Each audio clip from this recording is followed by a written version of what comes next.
3 years ago in Carson, California, this young kid comes up to me and introduces himself and says, "Hi, my name's Teofimo Lopez. Do you know who I am?" I said, "Sorry, I don't." He said, "Get to know my name. I'll be a world champion soon. I've called 1,000 fights, Sergio. No one's ever done that to me. I'm taking Teofimo Lopez and his confidence in one of the upsets of the year."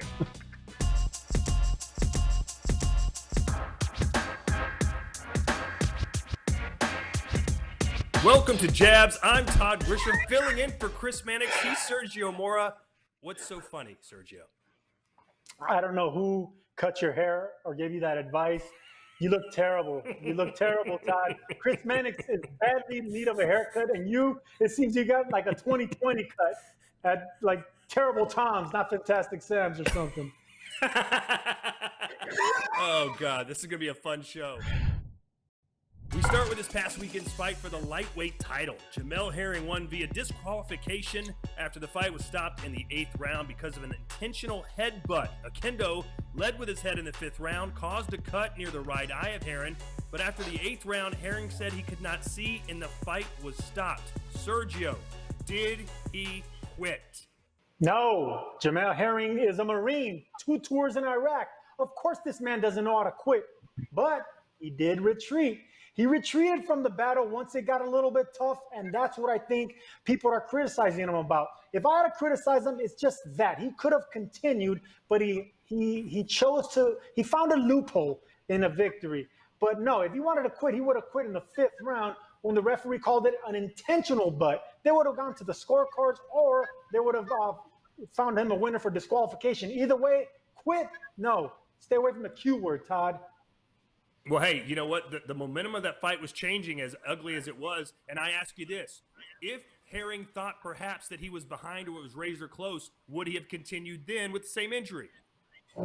That's a different story, because Herring did say that he had to face adversity and fight through cuts earlier in his career, but he had to go to the distance because he didn't know. He wasn't at the high level. That's a different story. When a fighter is forced to really question whether he's going to win or lose, or if he's behind on cards, he's going to keep fighting. That's the thing about cuts, and that's why fighters like Tim Bradley and Andre Ward were criticizing Jamel Herring. That's the reason I was criticizing him as well, because we've been there. Every fighter, 99.9% of fighters have all been cut. They faced adversity and they fought all the way to the end, and that's what champions do. And Jamel Herring, he's a champion, but he found a loophole. He actually found a way to win without winning, and he's getting criticized for it. Let me pivot on this topic for just a minute. Let's talk about Bob Bennett, the commissioner of the Nevada Boxing Commission. I mean, we're talking about the fight capital of the world. This is a world title fight on worldwide television, and they don't even know the unified rules of boxing? I'll give referee Tony Weeks a little bit of a pass because he's in the fray. He's dealing with the doctor. He's dealing with the cut. How do they not know that, A, you got to deduct 2 points for that foul, and that B, they should have gone to the scorecards? It's the unified rules of boxing. Let's put them up on your screen. It's as clear as day, Sergio. All they had to do was a simple Google search. I know you don't know how to do that, but I'm sure they could have done it. What's going on in Nevada? Hey, listen, I think everyone had a bad night. From Tony Weeks, actually, I got to give him credit. He didn't have that bad of a night. But Bob Bennett, for the commissioner, absolutely. I think McIntyre had a little bit of a bad night as well, because he didn't really know whether the fight was going to stop, if they were going to actually give Herring the victory. And, of course, Herring, I think, had a bad night because he could have continued if he wanted to. I've seen worse cuts. It was a bad night in Vegas. But, look, let me look at the bright side. Let me look at the bright side of this bad situation.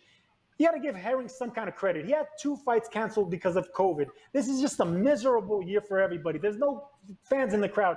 So I'm going to cut him a break. He has another fight he has to be worried about, and is looming with Carl Frampton. So all in all, yes, he could have continued, but no, absolutely not. He is not a quitter.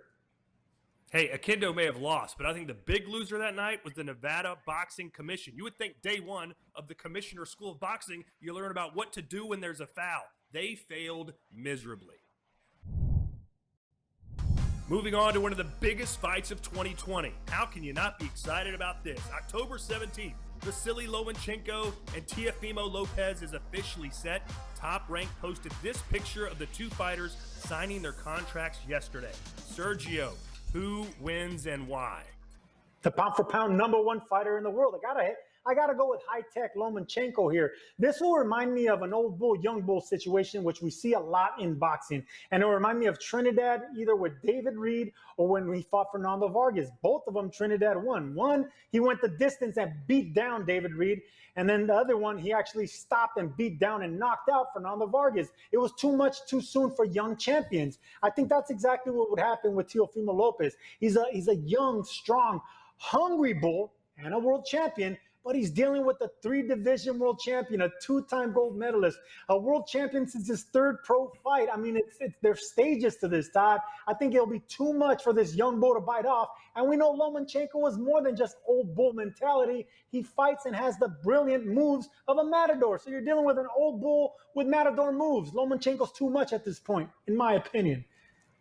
Hey, 2 fights ago, Teofimo Lopez fought Masayoshi Nakatani. He didn't look great. He won by unanimous decision. He was supposed to fight Richard Comey next. And Tim Bradley, ESPN's own commentator, said there's no way in hell he's ready for Comey yet. But guess what? They threw him in there, and he completely blitzed him. Looked like one of the greatest fighters in the history world. Underestimate this guy at your peril, Sergio.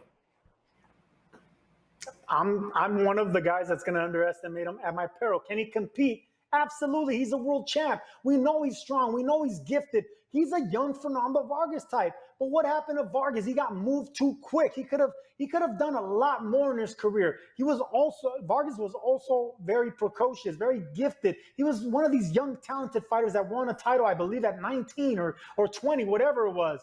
Teofimo Lopez, what's the rush? Is it the money? I mean, we're in a pandemic. Why not wait for this fight where there's going to be people in the stands, where they're going to promote it, it's going to be a lot bigger of a fight. I think they're rushing him too fast. But credit to Lopez and credit to Top Rank for making this fight happen. I applaud them. That's for real. And credit to ESPN for making this on cable. You talk about big fights. It doesn't get much bigger than cable. You have it on pay-per-view. Only the hardcores are watching. The general public is going to watch this fight. They're going to love it. And quick story for you, Sergio. I was calling a fight 3 years ago in Carson, California at the outdoor stadium. This young kid comes up to me and introduces himself and says, "Hi, my name's Teofimo Lopez. Do you know who I am?" I said, "Sorry, I don't." He said, "Get to know my name. I'll be a world champion soon." I've called 1,000 fights, Sergio. No one's ever done that to me. I'm taking Teofimo Lopez and his confidence in one of the upsets of the year. And finally, looks like Alexander Povetkin and Dillian Whyte will face off again this year. Eddie Hearn said to expect the 2 heavyweights to face off either November 14th or 21st. Sergio, what do you expect to happen in the rematch? Man, it's too soon. Dillian Whyte got knocked out cold. First of all, let me start here. Only great fighters come back from great knockouts like that. I mean, from knockout of the year type. I mean, he was out cold. Whyte was out cold by that left uppercut of Povetkin. That's one.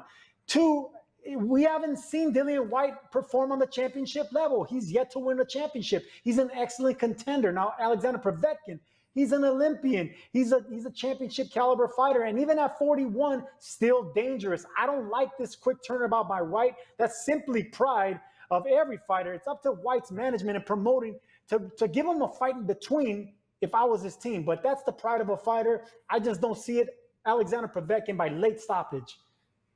Hey, can we give Alexander Povetkin some credit? Obviously, his whole career is going to have that asterisk because of the PED use. However, this guy's about to face off in his 4th fight in 13 months when most heavyweights are lucky to get out twice a year. This is a guy who's only been stopped 1 time, and that was by Anthony Joshua. This guy is game. He's a fighter. You never hear about him having contract disputes or holdouts. Eddie Hearn has praised this guy. Alexander Povetkin is a real a true fighter. My hat's off to him, win or lose. This is the kind of guy that fighters should be looking at right now, unlike you, Sergio, who says you should wait for big fights, you should wait till there's crowds. This guy doesn't give a flying you know what. He wants to go in there and fight, and that's why he's had the career he's had.